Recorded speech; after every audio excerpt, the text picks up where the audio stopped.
오늘 우리가 살펴볼 화목제는 구약의 제사 중에서 좀 독특한 점이 있습니다. 바로 이 제물의 고기를 제사장이 다 가져가는 것이 아니라 제물을 드린 사람과 또 그의 이웃이 함께 먹을 수 있는 유일한 제사라는 점에서 독특합니다. 화목제는 하나님과의 화해를 넘어서서 공동체의 축제로 이어지죠. 하지만 이 축제에는 우리가 반드시 기억해야 될 거룩한 원칙들이 있습니다. 첫 번째 원칙은 은혜를 유통해야 한다는 것입니다.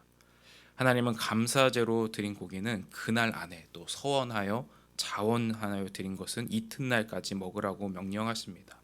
하나님은 왜 이렇게 서두르실까요? 냉장고가 없어서 고기가 상할까봐 걱정하시는 것이 아니죠. 더 중요한 의미가 있습니다. 그것은 은혜를 독점하지 말라는 의미입니다.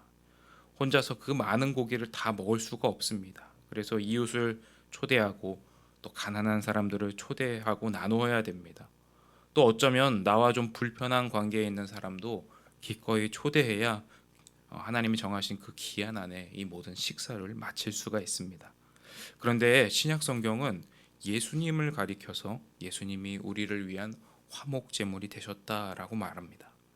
그러니까 우리 믿는 사람들은 화목 제물로 자기를 희생하신 예수님의 은혜를 이미 거저받은 사람들이라는 것입니다.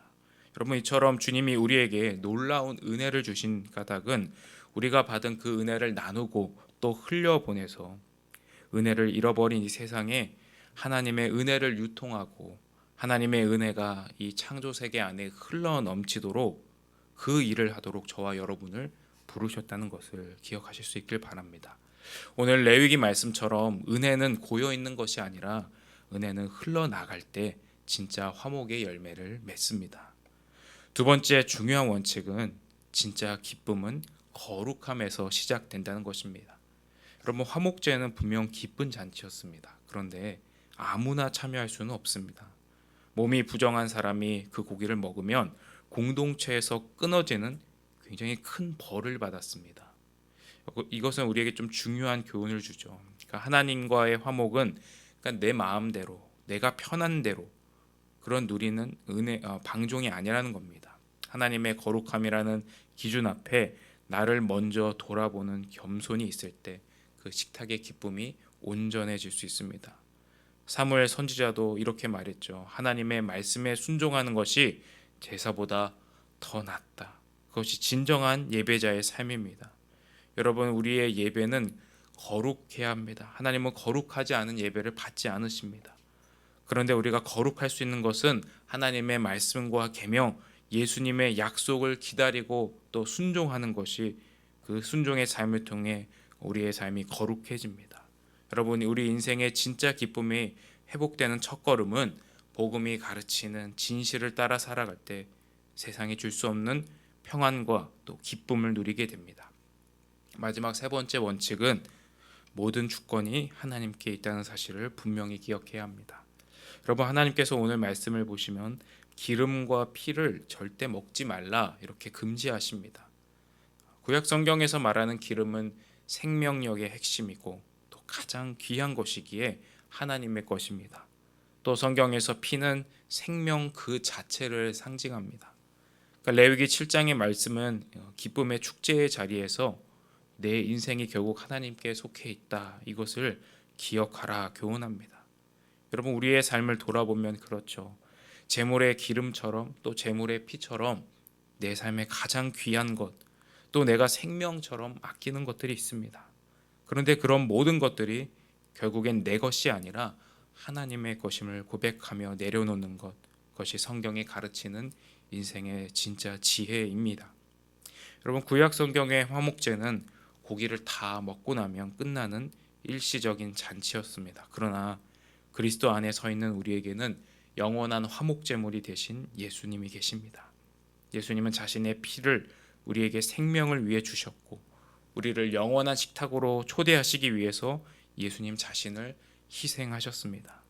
여러분, 그래서 우리는 예수님 때문에 하나님과 화목하게 된 사람들입니다.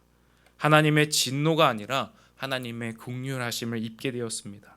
하나님의 심판이 아니라 하나님의 은혜 안에 살게 되는 놀라운 역전이 예수님 때문에 가능해졌습니다. 여러분, 그래서 사도 요한은 화목제물로 자신을 내어주신 예수님의 그 십자가 사건을 가리켜서 이것이 바로 하나님의 사랑이다 라고 말합니다. 이제 저와 여러분이 하나님의 놀라운 사랑과 은혜를 받았다는 것을 기억하고 감사하며 이 은혜를 나눌 수 있기를 바랍니다. 또 모든 것에서 하나님을 인정하시며 하나님을 높이며 살아가시는 온전한 믿음 되실 수 있기를 축복합니다. 기도하겠습니다. 하나님 아버지, 우리를 위하여 자기를 화목제물로 내어주신 예수님의 그 놀라운 사랑, 하나님의 그 놀라운 은혜를 기억하며 감사합니다. 하나님, 우리가 그 은혜를 입은 자로서 이제는 그 은혜를 유통하고 하나님의 놀라운 사랑을 증언하며 살아갈 수 있는 모든 성도들 되게 하여 주옵소서. 예수님의 이름으로 기도합니다. 아멘. 오늘도 우리에게 주신 말씀을 붙잡고 함께 기도할 수 있기를 바랍니다. 오늘은 특별히 토요일로 주일 준비와 우리 교회의 아픈 환우들을 위하여 기도하는 날입니다. 말씀을 전하는 모든 목사님들 또 전도사님들 가운데 성령으로 충만하게 하여 주시고, 또 이 말씀을 통하여 우리 모든 성도들이, 우리 교회 학교 아이들이 하나님의 은혜를 더 깊이 알아갈 수 있도록 기도해 주십시오. 또 몸이 아픈 우리 환우들, 하나님께서 그 상한 심령을 회복시켜 주시고 질병을 치유하여 주셔서 그 어려움과 눈물의 자리에서 다시 일어날 수 있도록 우리 주일 준비와 환우들을 위하여 기도해 주시고, 가지고 오신 기도의 제목으로 기도하시다가 평안 가운데 돌아가실 수 있기를 바랍니다.